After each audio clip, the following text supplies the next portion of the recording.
Welcome to Cryptic Accounts, a podcast by paranoid people for paranoid people. I'm your host this week, Dennis Cheney, and this week on the show we have the Bhagavad-Gita, ancient nuclear warfare, and the apocalypse on Mars. How are you doing this week, Patrick? I'm joined as always by Patrick Ryan. I'm doing good. What are we getting into this week? We're getting into more ancient stuff. Okay. Yeah, we've been on a real kick lately. You have been on a real kick lately. I have been, but there's no pyramids this time. No? I darn near went down another pyramid rabbit hole. It might end up in a future episode. I think I might do a conspiracy next time. Okay. I don't know, but it's been a big week. It's been a big week for UFOs, man. Yeah, you're talking about the Israeli ex-space. I forget what his position was exactly. He was in their space program, He was essentially. like the head of space security. Yeah, and he basically came out and said, aliens are real, we're not ready. Oh yeah, and we got a base on Mars with the aliens. Humans are there. Mentioned the Galactic Federation, which has been coming up a lot lately.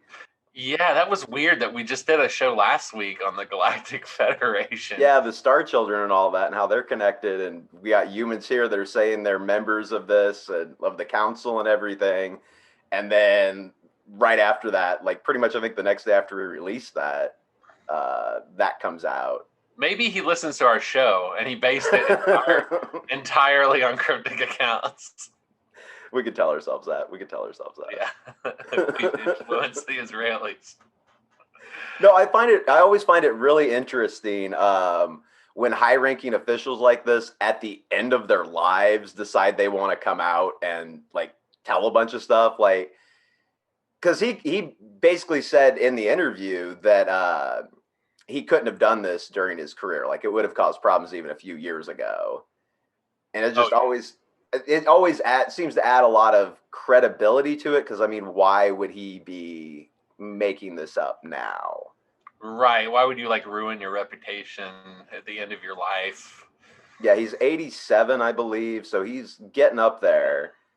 And yeah, it just kind of seems like, I mean, we had the Canadian guy 10 years ago that did the same thing, the defense minister or whatever, which wasn't even as big as this. This guy's firsthand knowledge, I know this and it's going on. Yeah, it's nuts, man. Something's going to happen, dude. It's really felt like something's building this year, a lot. Yeah, it really has, man. This might be our last show before the aliens arrive. And then what are we going to do? No one's going to want to listen to... We'll still have the government conspiracies. That's true. Unless they take over the government and then we do conspiracies about the aliens, but it's just lame conspiracies, they're going to take your gun or something. Yeah, I guess we'll see. Yeah, it definitely feels like there's a possibility 2020 is going to end with a bang, and that bang might be aliens.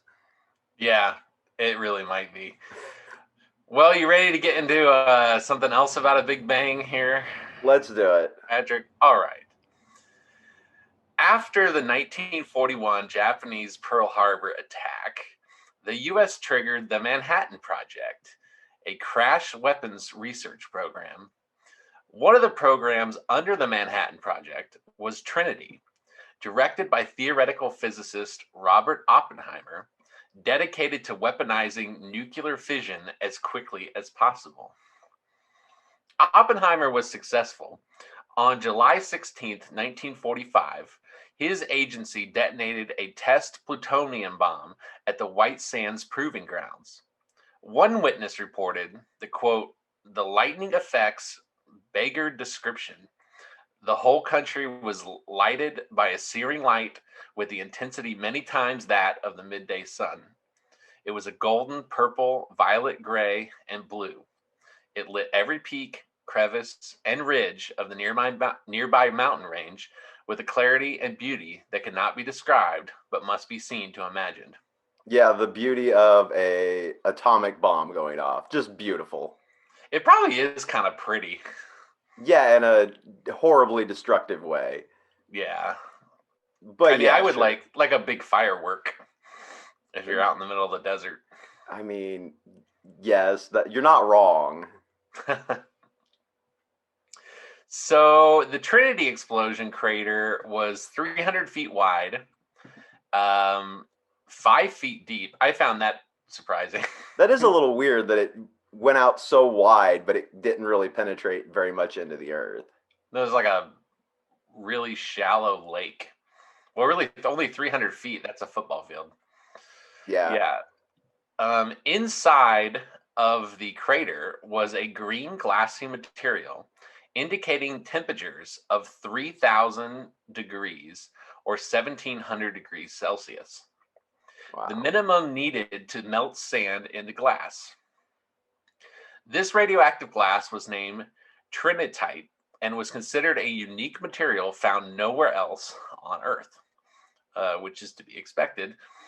Later, when questioned whether Trinity was the first ever detonation of an atomic device, the inscrutable Oppenheimer replied, "Yes, in modern times."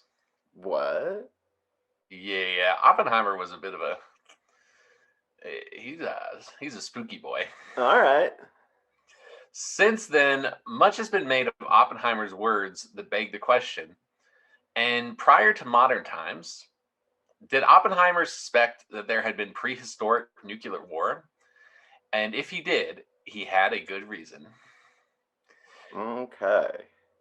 Enthralled by the Bhagavad-Gita, the great Indian war epic, written around the 2nd century BCE, Oppenheimer began Sanskrit studies so that he could read the text in its original language. Meanwhile, he was a professor prior to World War II. He was known to quote passages from the Mahabharata. I've only had a week to prepare for this. In every class lecture. I'm glad I'm not the only one that struggles with words on this show.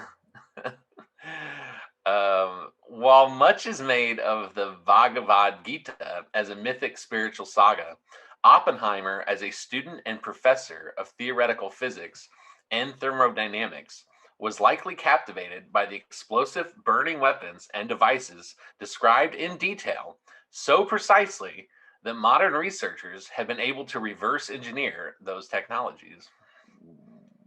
What? So, one section of the Bhagavad Gita, called the Book of Drona, describes a quote, magical weapons called Astra that could destroy entire armies, causing crowds of warriors with steeds and elephants and weapons to be carried away as if they were dried leaves of trees. And another weapon was described as producing vertical, billowing smoke clouds that open consecutively like giant umbrellas, reminiscent of the massive rising mushrooms clouds produced by the Trinity test. Whoa. Yeah, this is some. Yeah. Among the most destructive of the Astra was the Brahmastra, created by the god Brahma.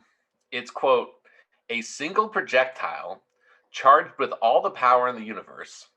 It was an unknown weapon, an iron thunderbolt, a gigantic messenger of death which reduced to ashes an entire race. There was neither a counterattack nor defense that could stop it. The weapon produced a, quote, incandescent column of smoke and flame as bright as 10,000 suns that rose in all its splendor. After corpses were so burned as to be unrecognizable, their hair and nails fell out, pottery broke without any apparent cause, birds turned white, and after a few hours, all the food was infected. Birds turned white? Yeah, which I guess could be might happen with like the flash of like radiation. I guess, but like that, to me, that implies that they're alive. They've just been turned white. Like, You know, I've heard it. Have you ever heard that like exposure radiation can like turn your hair white? yeah. Yeah, I'd say it was like kind of like that. Okay. I think it's interesting that it infects food. Yeah. Um, it's not just like fire. You know what I mean? Because I'm sure they knew what fire was, but like, and they keep coming up with these towers of like billowing smoke. Mm-hmm. So any target hit by the bombastra would be utterly destroyed. Land would become barren and lifeless. Rainfall would cease, and infertility in humans and animals would follow for eons of time. Yeah, this sounds like nuking people. Yeah, sounds like radiation It poisoning. sounds like radiation. The Mahabharata was detonated at the end of the final 18-day battle of Kurukshetra. The Pandavas vanquished their enemies, the Kauravas, with this devastating weapon, but the few surviving Pandavas discovered that there was nothing left to occupy and no one left to rule.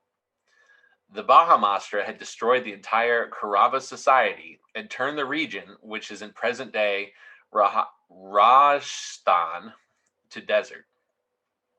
This war also marked, in the Vedic system, the beginning of the current Kalyuga age. And remember the Rajasthan. Okay. So back to modern times. So declassified eyewitness accounts of the Trinity nuclear test echo the ancient descriptions of the Brahmastra. L.W. Alvarez was sitting between the pilot and co-pilot of a B-29 flying roughly 25 miles from the blast site. He said intense light covered my field of vision, after which I noted an orange-red glow, and the clouds started to push up, appearing as a parachute being blown up by a large electric fan. 10 miles from the blast, witness Enrico Fermi reported, I had the impression that suddenly the countryside became brighter than full daylight. Technician Kenneth Greason, also 10 miles from the site, saw a, quote, brilliant yellow-white light all around.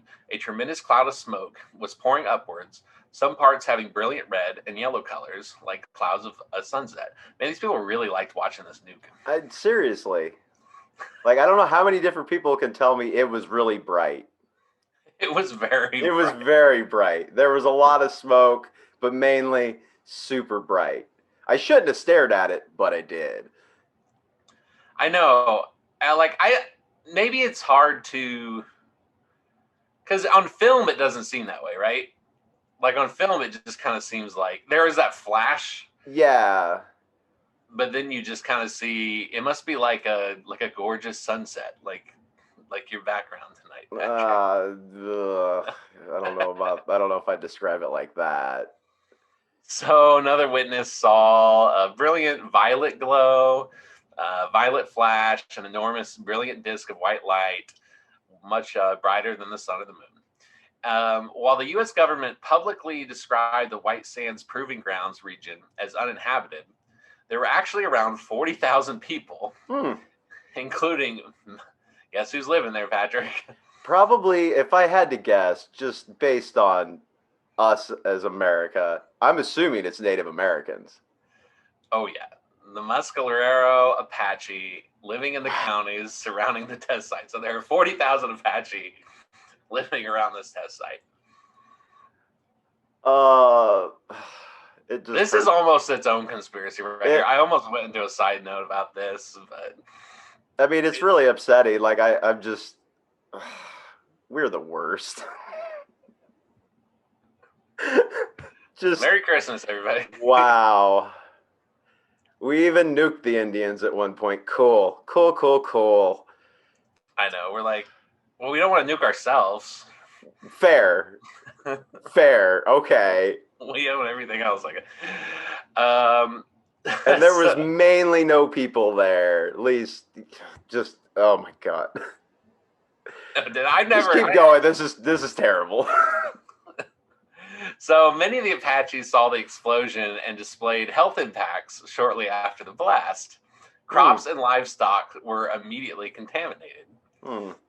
A popular science article tells the story of Daryl Gilmore from Tularosa, a small town on Highway 380 near the Trinity site. Gilmore was driving home from Albuquerque the morning of the test. He said he didn't see the dawn flash before he left, but encountered military personnel on the highway who told him to roll up his windows as there was poison gas in the area. Wow. That's the solution.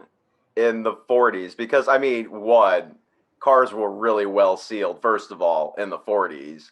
Um, but not turn around, not hold on, just you're gonna drive through some poison gas. Just You're gonna want to don't yeah, crank up the windows. probably suggested smoking a cigarette in the car with the windows up because that'll help. Like, just go ahead and get that air around you. Okay. This guy's just trying to go to work. So soon after he encountered the military, his arms, neck, and face turned sunburn red. He said, "My outer skin gradually fell off the next few days." Wow. So I want to know how he didn't hear this. Yeah. Maybe he's just a really hard sleeper. I mean, I have no idea what the noise is like or how far that would travel. Because it's the wind blowing the radiation.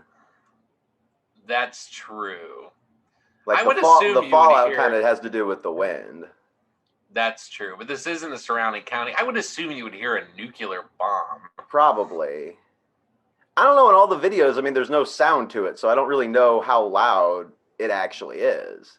That's true. Maybe it's just like one big pop. So, I mean, I'm assuming I don't know, with it only creating a 5-foot deep crater, how much is it really shaking the earth then? So you're probably not going to feel it.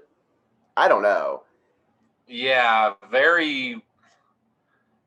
that's a good question. So, but yeah, this guy obviously probably not paying that much attention to the world around him that morning. So old Daryl Gilmore, world's roughest sleeper, he gets stopped. He's told to roll up his windows because it's poisonous gas. He immediately gets a sunburn. And then a few years later, he says, "I began to have skin problems, and I've had treatments ever since." He's also survived prostate and other cancers. Sounds about right. Yep. I can't believe nobody ever talks about this. Like, I was just shocked that, I mean, this is, anyway. Oh no, yeah, this is like, I'm shocked and upset and just I can't believe we never heard about. I mean, I knew that we did the bomb, obviously. I did not know we did it to 40,000 Indians or Daryl trying to go to work. So New Mexico is known for a high number of cancer deaths. In fact, cancer is the state's leading cause of death. An October 2000 study from the University of Arizona measuring the effect of atmospheric nuclear testing on American mortality patterns stated that the cumulative number of excess deaths attributable to these tests is comparable to the bombings of Hiroshima and Nagasaki. Well, cool. We did it to ourselves too, so it's fair. Yeah, it also, that's kind of freaky. It makes me wonder if it, like, because cancer is like huge, like has been going up everywhere. Yep. And we didn't just test one or two of these things. We tested like a ton of these things. A ton of these. Between this and the lead, like, it's amazing we all just don't have cancer. We might. We probably do. I wonder, between that and cell phones, man. Yeah, just a lot of different cancer sources. So many different ways to get your cancer nowadays. How are there not? What I'm thinking as we're talking about this is, how have we not heard about like tons of lawsuits after this? Oh, you can't sue the federal government. I don't. You probably can't sue the military. Oh no! What? Sovereign immunity? I don't know. You would think somebody would have tried though, and this would have been a big deal at some point. It's just, or it was, and we just don't hear about that either. Maybe they. Yeah, I guess, but I feel like you would, like, with all the other ecological like disasters. Like, yeah, we really just don't care. We still don't have clean water in Flint, man. Nope. They don't care about us at all. So just to put that in perspective, that is somewhere just in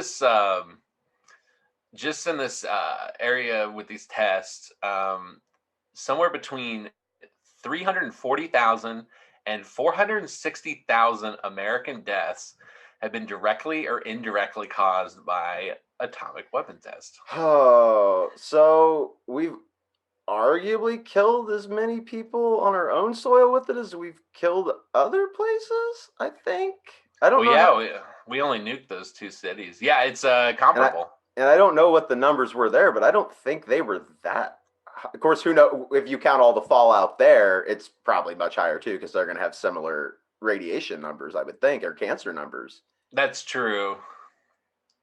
That is true. Also, I like how it says there's only I mean, this says the surrounding counties are inhabited by 40,000 people, but it killed upwards of 400,000 people, which means it's spreading. Yeah, It yeah, be yeah, yeah. spreading. A more direct comparison to the Brahmastra destruction is the aftermath of the nuclear bombing of Hiroshima and Nagasaki. I'm getting here. I got mythology and I got like really depressing government stats. Okay. I'm going all in.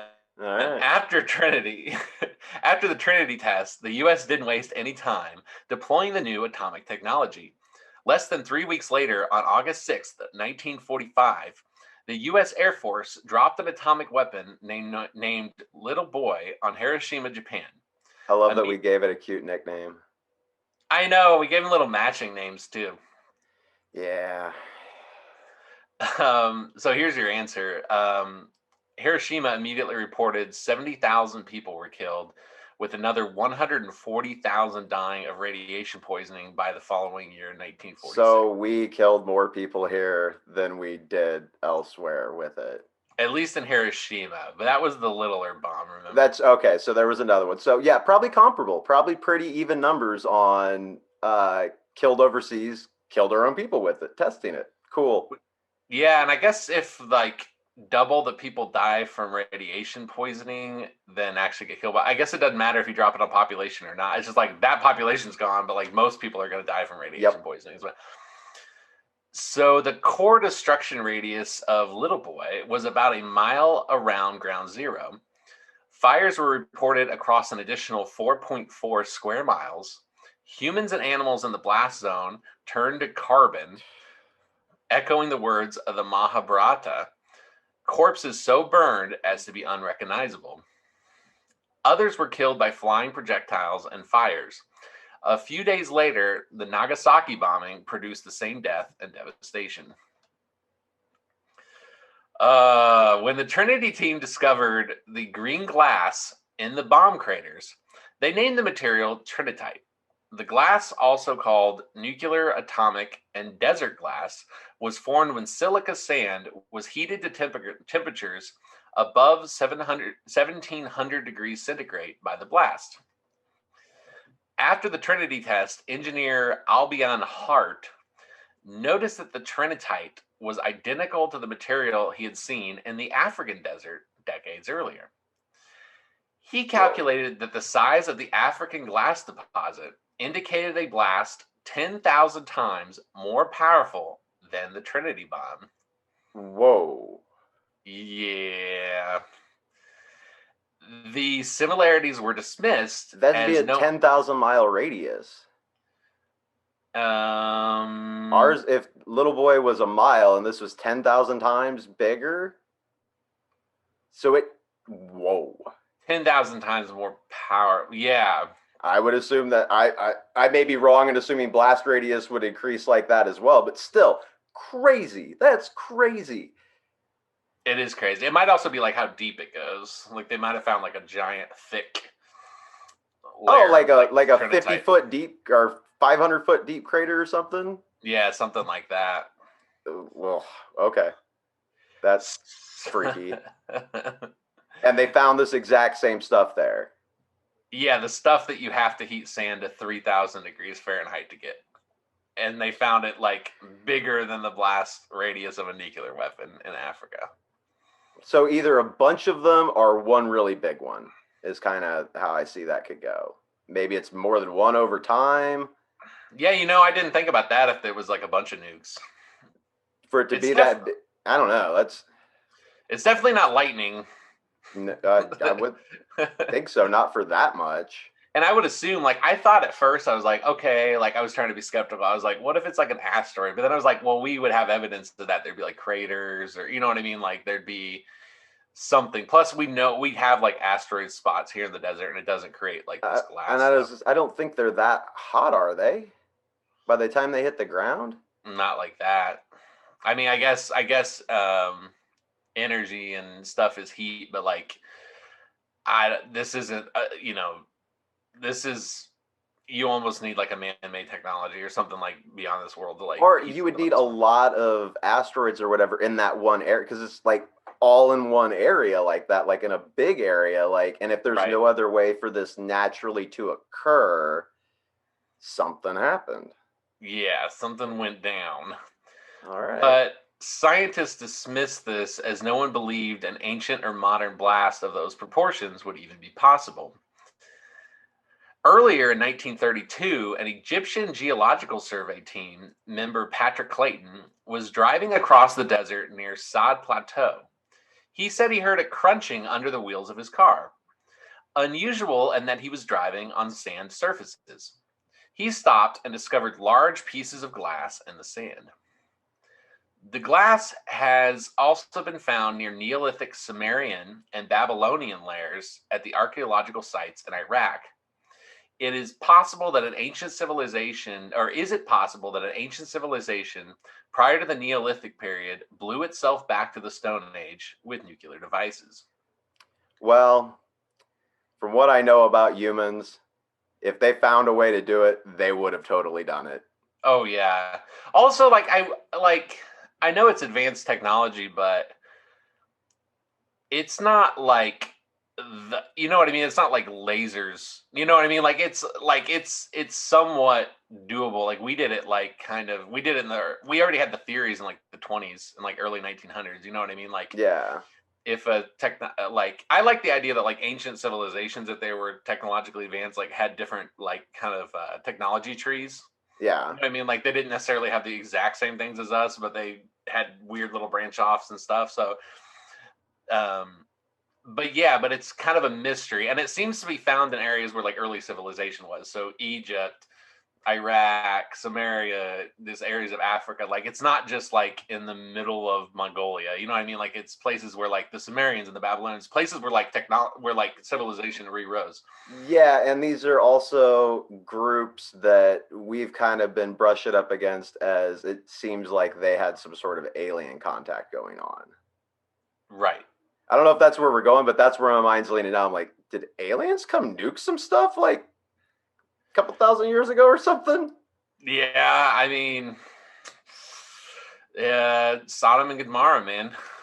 I mean, Who yeah, knows? That was fire raining down from the sky. People turning into yeah. salt or ash or whatever you want to call it. Well, you go biblical with that. That's essentially God nuking Yeah. a city, essentially. So that would have been hot. I mean, I guess that's possible, but we don't have anything else to go on similar to that to make it biblical. No, I'm just saying that's an example of an ancient, another ancient thing that where the ground probably would have been hot enough to do that.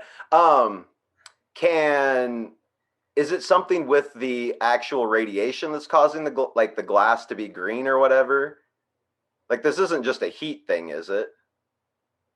That's a good question. I think it is a pure heat thing. Well, then maybe something volcanic? Yeah, but that's really hot. And that would do something different. We know what volcanic remnants look like. Right. If it was volcanic, then I guess it would completely destroy the sand altogether. Right. And we probably would have, like, because there's ancient like Vesuvius, like people would have noticed this before like the 30s. You know what I mean? Like before we really started like archaeological exploring things. Yeah. And we'll get into some of the theories here. Okay. The Libyan desert glass deposits, estimated to be 28.5 million years old, stretch over 6,500 square kilometers into neighboring Egypt. Wow. So that tells me like that that wouldn't be a volcano. No. Something that like that's one event had to happen that would stretch Yeah. thousands of miles. Um, the light green, like Libyan glass, called the Rock of God, was so gem-like and crystal clear it was used in royal Egyptian jewelry. 10,000-year-old Paleolithic tools made from desert glass have been found in Egypt and throughout North Africa. Huh. Mainstream science asserts that desert glass, other than white sands, is the product of ancient meteor and lightning strikes, but others Hmm. have debunked these theories. Meteor strikes leave impact craters, and meteoric iron fragments, as well as tektite stones, generally opaque gray or brown because of the presence of iron and other minerals. While a meteor may burn at temperatures hot enough to melt sand into the tektite glass, the remnants generally take the form of tiny glass beads rather than widespread layers or slabs. So that's the difference. So if you just hit something with meteorites, it might be hot enough to leave like A little spot, yeah, spots here and there that would but be it's not going to dissipate that heat that far to do all that. right. It's not going to create like a city-side slab Well, and of if you've got a meteor big enough to do that, you've got a whole nother list of problems that's happening to the world. right, right, and you'd find all these other minerals and stuff. So it's Yeah. like this was like pure heat. Yeah, okay. So as we kind of already brushed on that, it's meteors and asteroids don't seem like what's causing this. Ah. Another one is lightning, which can be hot enough to fuse silica, but the resulting glass takes the form of the strike tunneling into the ground and looks like many branched coral with sandy coating. Okay. So again, it can be hot enough, but it doesn't create a large one slab. It just creates where it strikes. Yeah, it's like a mimic of the lightning bolt essentially going into the ground. Right. So while the Trinity bomb left a crater, post-test bombs were detonated well above ground. As Oppenheimer's team discovered mid-air detonation maximized damage. Yeah, by Uh, maximum radiation spread, I think is yeah, what they meant. exactly. Exactly. How can we kill the most people? Well, don't let it hit the ground. Let that stuff float around in the air a little bit. God, Ah, the worst. I wonder when the last nuclear test was in the United States. I don't know. That I I don't don't know. know. So when they detonated the Hiroshima bomb, they detonated it 600 meters above ground. That's 2,000 feet. Wow. And the Nagasaki bomb exploded 500 meters or 1,620 feet above ground. Aerial detonation minimizes ground craters, consistent with an absence of craters at desert glass deposits. 10 Okay. miles west of Jodhpur, a city in the northern, here we are in India, Rajasthan region of India, a 3 square mile radioactive zone was discovered during excavation by a housing project.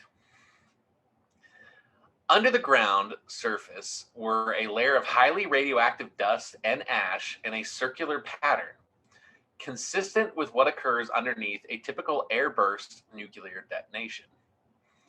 The housing project was canceled, but coincidentally, in 2016, India's Defense Research Development Organization built a laboratory at Jodhpur to develop a drone mounted radioactivity sensor. Okay. Yeah, so that Rajathan, that's where the ancient texts say they use that weapon. Oh, yeah. Okay. Yeah, I do remember that now. And it has a radioactive zone consistent with an airburst nuclear weapon. Yeah. So what did they find? They found a giant 3 mile. Oh, okay, that's what they ended up finding all that with the drone. Oh no. I doubt that the military, the radioactivity sensor, they just built it there. I doubt they have any news on like what that thing does. I'm sure it's just a military project. Oh. It was just kind of convenient that they put it right next to that. Oh yeah. Well, they're like they could use it, I guess. You're not going to put a housing project there. Well, that's true. I want to know like how often you find radioactive zones. You know, like I've never heard of that. I've never heard of, unless like the only one I've ever heard of is like Chernobyl or like Yeah. Fukushima, like where like actual like radiation happens. Yeah. So, in what is now Pakistan, the ruins of two ancient cities, Harappa and Mohenjo-Daro, were discovered in the 1920s. The two sites were dated to around 2500 BCE. An archaeological excavation began, and when the dig reached the original street level, 44 skeletons were found sprawled in the ancient roadway. A researcher, David Davenport, found what would have been a blast epicenter, a 50-yard radius at the site where all objects were found to have been fused and glassified. Another researcher reported at least one skeleton that had 50 times the level of radiation that it should have had. Okay. Yeah. That really sounds like a nuclear bomb. I know it's like Pompeii. Yeah, Pompeii, but with radiation.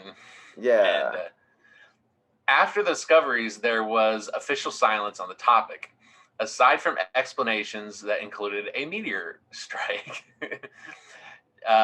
nuclear testing, and other scenarios. What was interesting was the 1983 National Cancer Registry report stating that leukemia and skin, bone, and prostate cancer occurrences were much higher in Jodhpur than the rest of the country. Kind of like Daryl. Oh yeah, kind of like Daryl. Yeah, and that would make sense too because the half-life is like forever, man. Once you ruin an area. Yep. So something went down. Yeah, and irradiated these people like bad. Oh yeah. So the city where culture emerged in the present-day Indus Valley is a great enigma. The rocks of the ruins have partially crystallized, along with its hazy inhabitants. Moreover, mysterious local texts speak of a period of 7 days of gratitude towards flying cars called Vimana for saving the lives of 30,000 inhabitants from a horrific episode. So aliens stopped by, picked some people up. Picked up 30K, got you out there. Oh, wow. Flying cars. Yeah, with the Vimana. They're like, I think, yeah, you can, if you Google Vimana, you can see it's what you picture. It's like those, when you see like those Indian gods who are kind of in their little vehicle type things. Yeah. In 1927, years after the discovery of the Mohenjo-Daro ruins, 44 human skeletons were found on the outskirts of the city. The majority were found face down, lying in the street, and holding hands as if a serious catastrophe had suddenly engulfed the town. In addition, some bodies present signs of unexplainable radiation. Many experts believe that Mohenjo-Daro is an unequivocal sign of nuclear catastrophe 2 millennia before Christ. It really sounds like it. Yeah, it really does. I just don't know what the other explanation would be. I mean, I think the closest thing, like you said, maybe a volcano for that, but like, what's the deal with the radiation? Like, but we have stuff to compare that to. Like, it doesn't. What happened in Pompeii and what we find for remnants of humans there doesn't sound like the same thing we're finding here. No, it doesn't make any sense. And there's not like a blast radius. So, nevertheless, the city is not the only ancient locale suspected to have gone nuclear. Dozens of buildings from the ancient world present bricks with fused rocks, like the heat test that modern scientists cannot explain. There are ancient forts and towers in Scotland, Ireland, and England, the city of Katal Hayuk in Turkey, Alaka in northern Syria, the ruins of the 7 cities near Ecuador, cities between the Ganges River in India and the hills of Raj Mahal, areas of the Mojave Desert in the United States. In whatever place of the world, the presence of an abysmal temperature and vivid descriptions of a terrible cataclysm suggests that there may have been an earlier epoch in which possibly nuclear technology was already known, an epoch in which atomic technology was turned against man. Hmm. I find it pretty compelling. Now, I have included a link in the show notes to a book I got semi into that claims to debunk this. Okay.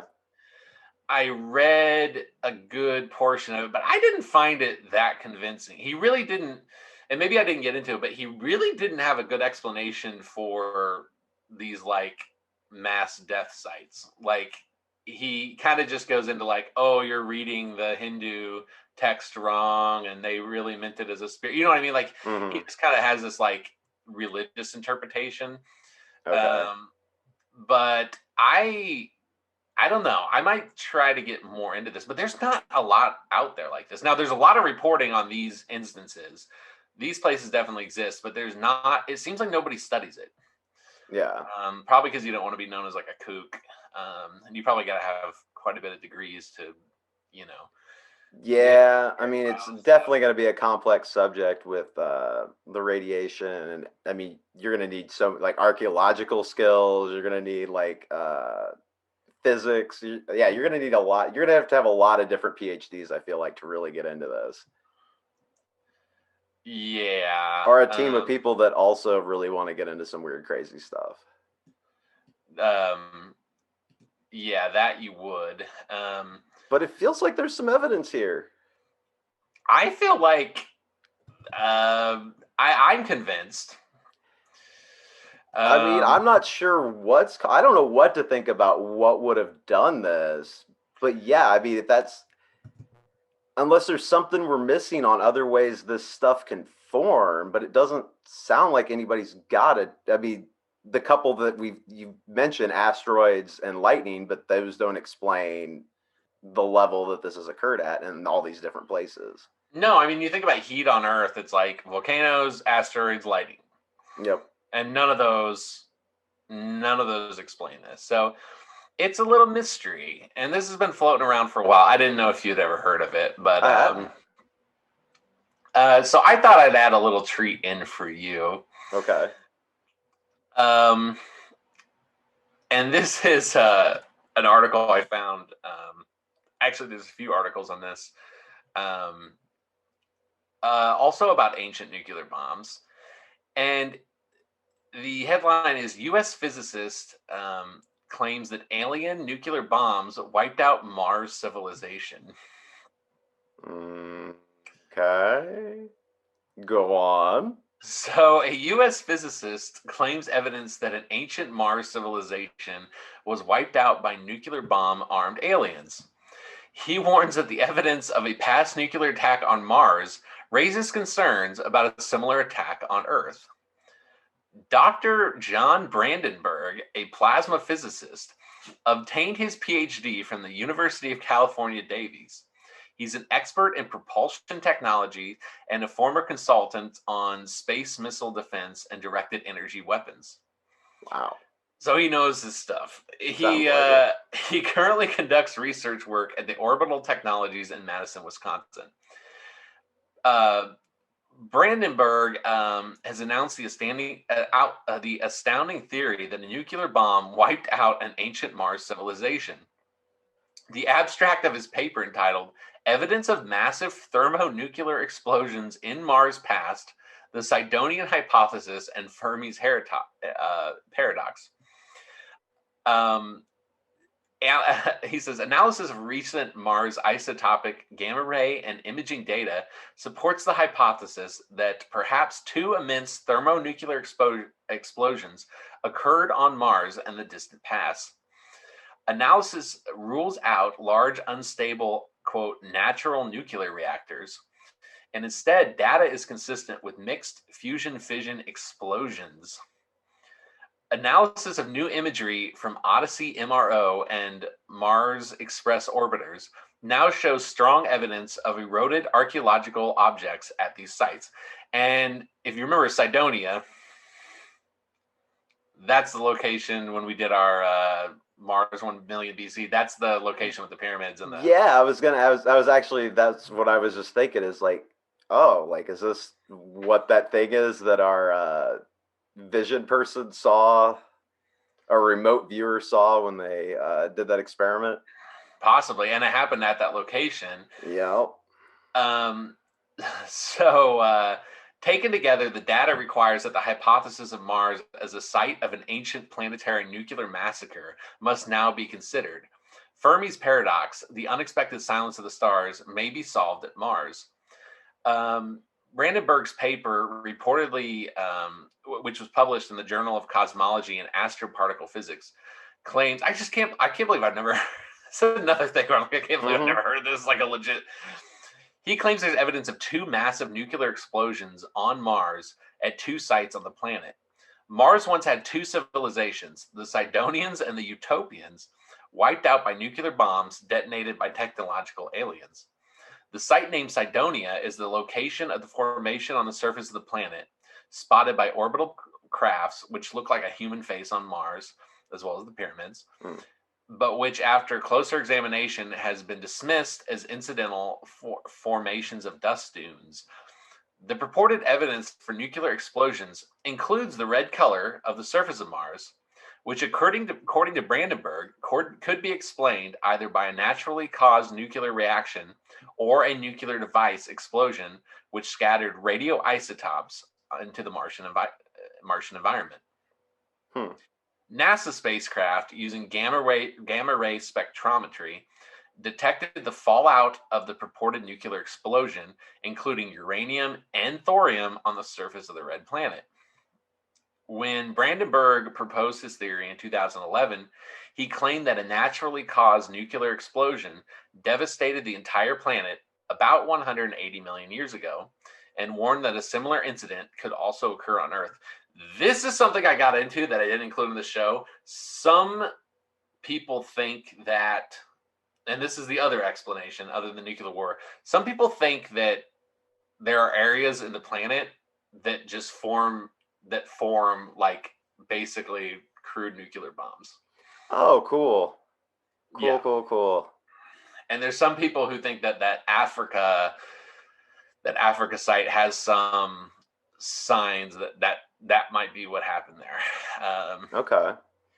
It's pretty spooktacular, because if you consider Yeah. the size of these things, like it could be like nuclear winter sized, like just randomly.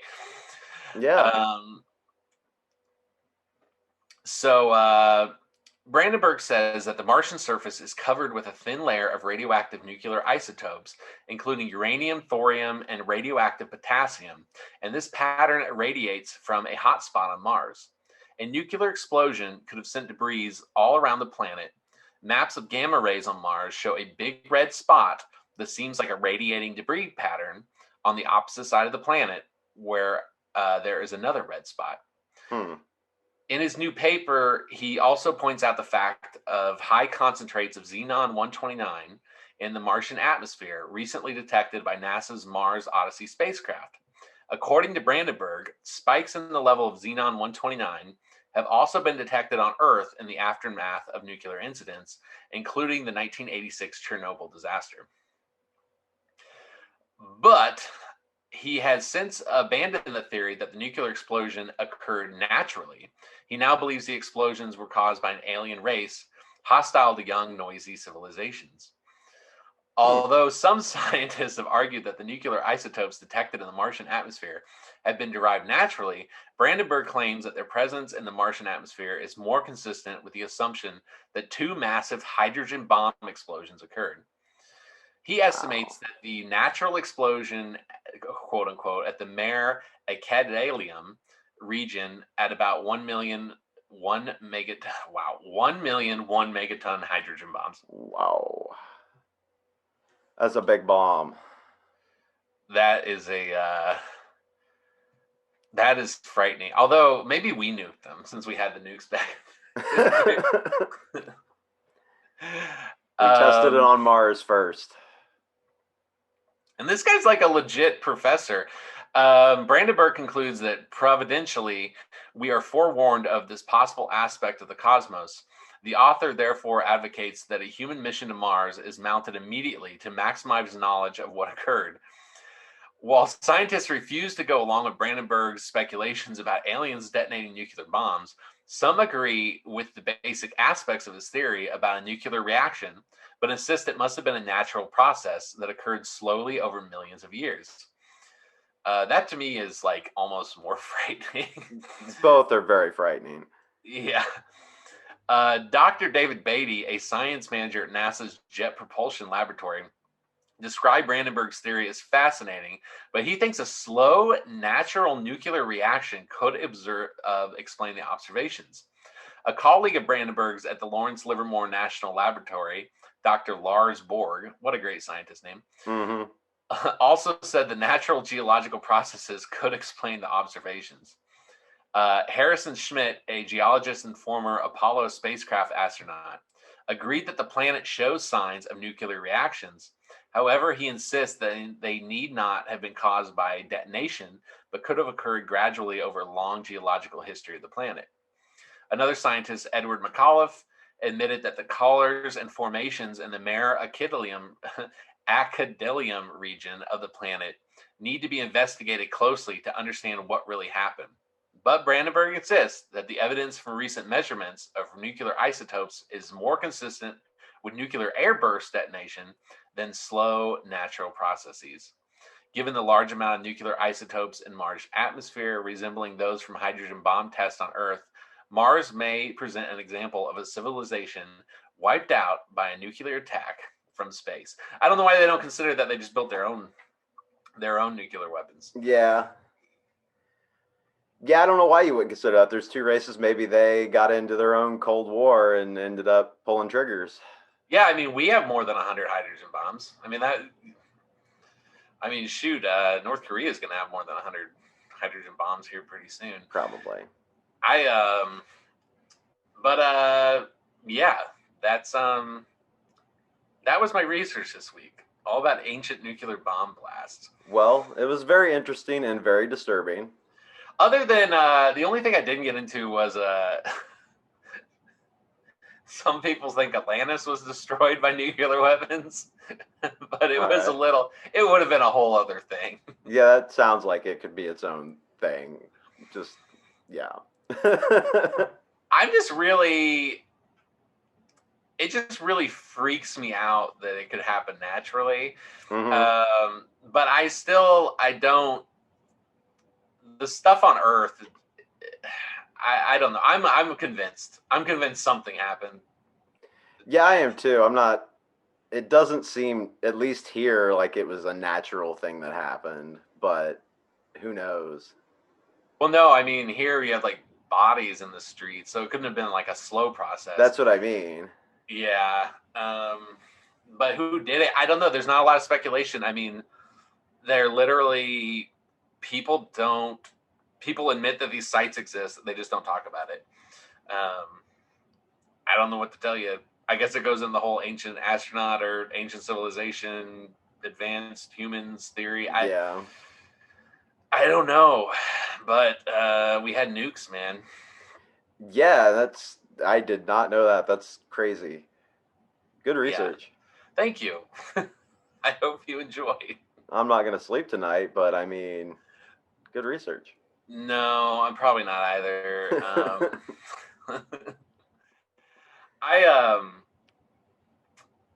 I wonder, I don't know. And I think